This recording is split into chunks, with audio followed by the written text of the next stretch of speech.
अस्सलाम वालेकुम। हमारा पहला चैप्टर है 9th क्लास बायोलॉजी का introduction to biology. Introduction to biology में हम बायोलॉजी के बारे में पढ़ेंगे और इसकी कुछ ब्रांचेस के बारे में पढ़ेंगे। तो सबसे पहले हम स्टार्ट करते हैं। सबसे पहले है साइंस। साइंस क्या है? साइंस ऑब्जर्वेशन, एक्सपेरिमेंट्स और लॉजिकल कंक्लूजन्स, यहाँ पे लफ्ज़ लिखा हुआ है। यानी साइंस वो इल्म है जो तजर्बात, मुशाहिदात और उनके मंतकी नताइज पर मुश्तमिल होता है। इससे ऑब्जर्वेशन से हमें, मुशाहिदात से हमें जो भी इल्म हासिल होता है हम उसे साइंस कहते हैं। साइंस की मुख्तलिफ ब्रांचेज हैं, physics, biology, chemistry, mathematics. Branches इसलिए या इसको इन क्लासेज में इसलिए तकसीम किया जाता है क्योंकि इंफॉर्मेशन वक्त के साथ साथ बहुत बढ़ गई थी। इस वजह से इसको फिर अपनी खसूसियात के मुताबिक फिजिक्स, बायोलॉजी, केमिस्ट्री और मैथमेटिक्स में इसको डिवाइड कर दिया गया। हमारा सब्जेक्ट है बायोलॉजी, तो हम बायोलॉजी को स्टार्ट करेंगे। बायोलॉजी, सबसे पहले लफ्ज़ है बायोलॉजी। बायोलॉजी का लफ्ज़ देखा जाए तो दो लफ्ज़ों पर मुश्तमिल है, बायोस एंड लोगोस। आपके सामने ये लिखा हुआ है। बायोस लफ्ज़ का मतलब है लाइफ, लोगोस का मतलब है थॉट, सोचना, समझना। यानी इसकी डेफिनेशन क्या बनेगी? Scientific study of life is called biology, या scientific study of living organism is called biology. Biology के लिए बायोलॉजी बहुत ज़रूरी है। कुदरत के इल्म को समझने के लिए, कुदरत की तमाम निशानियों को समझने के लिए बायोलॉजी या ज़िंदा चीज़ों का इल्म बहुत ज़्यादा ज़रूरी है। दूसरा, इस इंफॉर्मेशन से, बायो को स्टडी करने से हमें इंसान के मुख्तलिफ मसाइल, हेल्थ, फूड और एनवायरनमेंट, ये जो मसाइल हैं आजकल के दुनिया के इंसानों के, इनको हल करने में हमें बहुत मदद मिलती है। हम आगे बढ़ते हैं। डिविजन्स। बायोलॉजी की तीन मेन डिविजन्स हैं। बायोलॉजी को तीन बड़ी क्लासेस में तकसीम किया जाता है, ज़ूलॉजी, बॉटनी एंड माइक्रोबायोलॉजी। एक एक लफ्ज़ से आप इसकी डेफिनेशन को समझ सकते हैं। ज़ूलॉजी का मतलब study of animals, botany study of plants and the microbiology study of micro organisms. Zoology मतलब जानवरों का इल्म। अब जिंदा चीजें बहुत सारी हैं, जानवर भी हैं, पौधे भी हैं। जानवरों का इल्म ज़ूलॉजी कहलाता है, प्लांट्स का इल्म, पौधों का इल्म बॉटनी कहलाता है, और माइक्रो ऑर्गेनिज्म वो मखलूक अल्लाह ताला की जो हमें आंख से नजर नहीं आती, जिसको देखने के लिए हमें माइक्रोस्कोप का इस्तेमाल करना पड़ता है, तो वो मखलूक, उसकी स्टडी माइक्रो ऑर्गेनिजम्स, उनको माइक्रो ऑर्गेनिजम्स कहते हैं और उनका मुताला माइक्रोबायोलॉजी कहलाता है। मैं चंद एक एग्जांपल्स आपको बता देता हूँ। Bacteria, viruses etcetera. तो ये तीन मेन डिविजन्स हैं बायोलॉजी। हम आगे बढ़ते हैं। बायोलॉजी की मुख्तलिफ ब्रांचेस यहाँ आपके सामने लिखी हुई हैं। ब्रांचेस, अब इन तीनों मेन डिविजन्स में ये सारी ब्रांचेस भी पाई जाती हैं। एक एक करके हम सबको स्टडी करेंगे। सबसे पहले मॉर्फोलॉजी।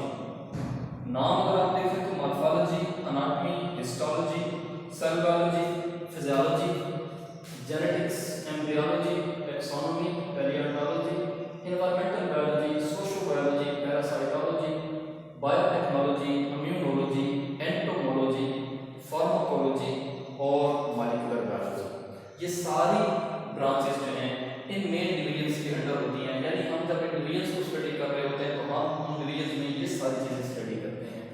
सबसे पहले morphology. Morphology is the branch of biology which deals with the forms and structures. जानदारों की साख और जानदारों की बनावट का इल्म जो है वो मॉर्फोलॉजी कहलाता है।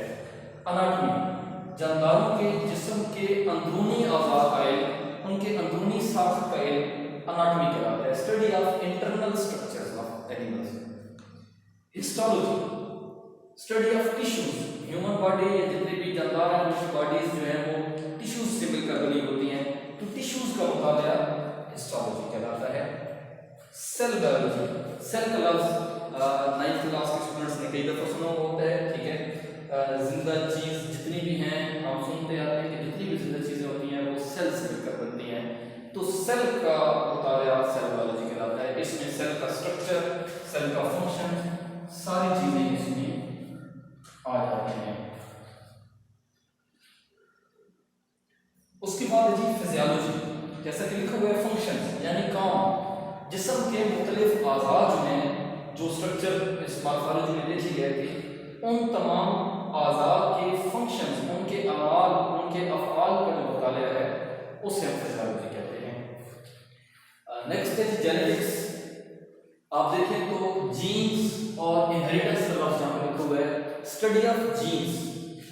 जीन्स क्या होते हैं? जीन्स डीएनए के वो पार्ट्स होते हैं जो विरासती खसूसियात को अगली नस्ल में मुंतकिल करते हैं, तो उनका मुताला जेनेटिक्स कहलाता है। जीन्स क्या होते हैं, जीन्स का मुताला, और जीन्स का इनहेरिटेंस में किरदार। इनहेरिटेंस कहते हैं विरासत को।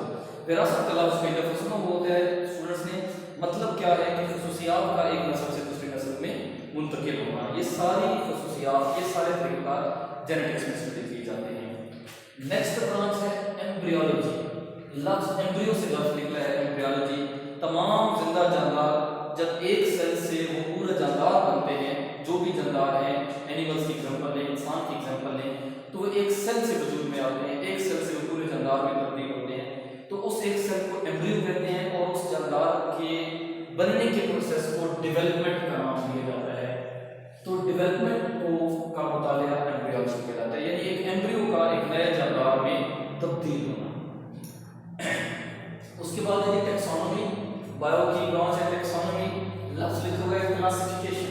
हमें हर चीज़ को स्टडी करने के लिए उसको डिफरेंट क्लासेस में तकसीम करना पड़ता है। इसी तरीके से हम जिंदा जानदारों को भी जब स्टडी करते हैं तो उनको हम क्लासेस में डिवाइड करते हैं। तो जानदारों को ग्रुप्स में क्लासीफाई करना, उनको ग्रुप्स में तकसीम करना, हम उसे क्या कहते हैं? क्लासिफिकेशन कहते हैं। तो ये पूरा तरीक़ाकार जो है बायो का, जानदारों को क्लासिफिकेशन करना, ये टेक्सोनॉमी में आ जाता है। इसमें साइंटिफिक नेम्स का भी एक टॉपिक आ जाता है, जानदारों को साइंसी नाम देना, ये भी बायो की इस ब्रांच में स्टडी किया जाता है। उसके बाद नेक्स्ट बायो की ब्रांच है जी पैलियोंटोलॉजी। फॉसिल्स का मुताला, स्टडी ऑफ फॉसिल्स। अब फॉसिल्स क्या होते हैं? जैसे जैसे वक्त गुजर रहा है, हजारों लाखों करोड़ों साल गुजर रहे हैं, तो जानदारों के निशानात जमीन में दफन हो रहे हैं। अल्लाह ताला जानदारों के निशानात छोड़ता है आने वाली नस्लों के लिए। तो वो निशानात अगर बायोलॉजिस्ट को मिल जाएं, किसी पत्थर की शक्ल में, किसी हड्डी की शक्ल में, किसी पत्थर पे किसी जानदार का निशान, जो भी पुराने किसी जानदार का निशान मिल जाए, उसे फॉसिल कहते हैं। तो फॉसिल्स की स्टडी को पैलियोंटोलॉजी कहा जाता है। Palaeontology is the study of fossils. इससे हमें जानदारों के इर्तिका का पता चलता है कि वक्त के साथ साथ जानदार कैसे चेंज हो गए, उनमें क्या चेंज आया और वो क्या। नेक्स्ट है जी इन्वायरमेंटल बायोलॉजी। नाम से जाहिर हो रहा है इन्वायरमेंट यानी माहौल।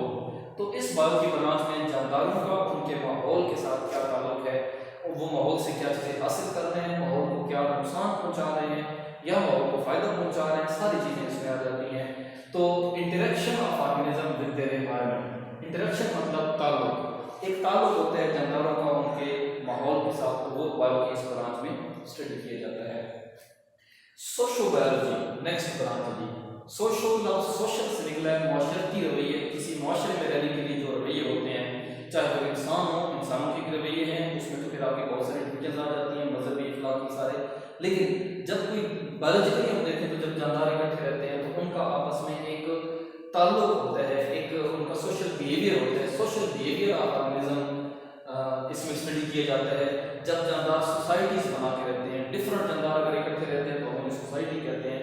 तो उनका आपस में जो ताल्लुक होता है वो बायो की इस ब्रांच में स्टडी किया जाता है। बायो की नेक्स्ट ब्रांच है पैरासाइटोलॉजी। जैसे कि लफ्ज़ से जाहिर हो रहा है पैरासाइट्स का स्टडी ऑफ पैरासाइट्स। पैरासाइट्स क्या होते हैं? पैरासाइट्स वो जानदार होते हैं जो दूसरे जानदारों में बीमारियां पैदा करते हैं, उन्हें हम पैरासाइट्स कहते हैं। तो उन पैरासाइट्स की स्टडी को पैरासाइटोलॉजी कहा जाएगा।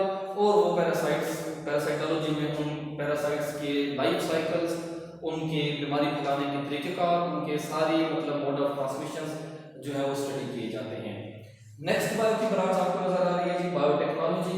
बायोटेक्नोलॉजी टेक्नोलॉजी का लफ्ज़ ज़बान से ध्यान में हर कोई सुनता है। और बायोटेक्नोलॉजी फिर क्या बात आ जाती है कि बायोटेक्नोलॉजी यानी नए तरीके इस्तेमाल करके, टेक्नोलॉजी इस्तेमाल करके जिंदा जानदारों के तरीक़ेकार को इस्तेमाल करके, जिंदा जानदारों के जिस्म के मुख्तलिफ आर्गन्स को इस्तेमाल करके इंसान के फ़ायदे के लिए चीज़ें बनाना, ये बायोटेक्नोलॉजी होता है। मुख्तलिफ products banana, use of living organisms for the welfare of Mankind, इंसान के फ़ायदे के लिए बायोलॉजी का इस्तेमाल या जिंदा चीज़ों का इस्तेमाल है, ये बायोटेक्नोलॉजी कहलाता है। नेक्स्ट बायो की ब्रांच आपके सामने है जी इम्यूनोलॉजी। आपने इम्यून सिस्टम का नाम सुना होगा, कुव्वत मुदाफ़ा जिसे आम ज़बान में हम कहते हैं। इंसान की, जानदारों की, दूसरे तमाम जानदारों को अल्लाह ताला ने एक सिस्टम अता किया है जिसको हम कहते हैं कुव्वत मुदाफ़ा या मुदाफ़ती निज़ाम। इम्यून सिस्टम भी उसे कहा जाता है। तो तमाम जानदारों के पास ये सिस्टम होता है, किसी न किसी हद तक, किसी में बहुत ज़्यादा डेवलप होता है, किसी में कम। तो ये एक इम्यून सिस्टम का जो मुताला किया जाता है, कुव्वत मुदाफ़ा को मुताला स्टडी की जाती है, तो हम इसे जो है वो इम्यूनोलॉजी कहते हैं। बीमारियों का मुकाबला करना, सिंपल अल्फाज में अगर हम बात करें तो। एंटोमोलॉजी लफ्ज़ लिखे हुए 15 नंबर ब्रांच है। इंसेक्ट्स, अशरात का इल्म, इंसेक्ट्स की स्टडी, ठीक है। इसमें अब इंसेक्ट्स के सारे आ जाएंगे कि इंसेक्ट्स कैसे रहते हैं, उनकी मोड ऑफ लाइफ क्या है, किस किस माहौल में रहते हैं, क्या वो फ़ायदेमंद है, क्या वो नुकसानदेह हैं। तो ये सारी चीज़ें बायो की इस ब्रांच में स्टडी की जाती हैं। Next pharmacology. फार्माकोलॉजी का लफ्ज़ फार्मेसी से निकला है। फार्मेसी का लफ्ज़ स्टूडेंट्स ने सुना हुआ होता है। मेडिसिन और ड्रग्स का इस्तेमाल, मेडिसिन और ड्रग्स के बनने के तरीके का, और मेडिसिन और ड्रग्स के इंसानों की बॉडी पर या दूसरे जानवरों की बॉडी पर इफ़ेक्ट्स क्या क्या होते हैं। तो बायो की इस ब्रांच में ड्रग्स यानी मेडिसिन का जो है वो मुताला किया जाता है। ये बनती कैसे हैं, किन जानदारों से बनती हैं, उनका जानदारों पे असर क्या होता है। लास्ट में बायो की एक ब्रांच का जिक्र है जी यहाँ पे मॉलिक्यूलर बायोलॉजी। मॉलिक्यूलर बायोलॉजी लफ्ज़ मॉलिक्यूल से निकला है। मॉलिक्यूल्स क्या होते हैं, आप लोगों ने सुना हुआ होगा। एटम्स जब मिलते हैं तो मॉलिक्यूल्स बनते हैं। तो कुछ मॉलिक्यूल्स जिंदा चीज़ों में भी होते हैं जो जिंदा चीज़ों की बॉडी बनाते हैं, मसलन water molecule, carbon dioxide, glucose, carbohydrates, proteins, lipids, यानी वो मॉलिक्यूल्स जो जिंदा चीज़ों में पाए जाते हैं, हम उन्हें एक तो बायो मॉलिक्यूल्स भी कहते हैं, दूसरी जब उनकी स्टडी की जाती है तो हम बायो की इस ब्रांच को मॉलिक्यूलर बायोलॉजी का नाम देते हैं।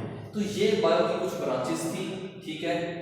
इनकी एक लफ्ज़ की तरह यहाँ पे डेफिनेशन मौजूद थी, बाकी आप चीज़ें आपकी बुक में मौजूद है। जस्ट आप रीडिंग करें तो आपको ये बातें जो है वो बहुत ही आसानी से आप समझ आ जाएंगे।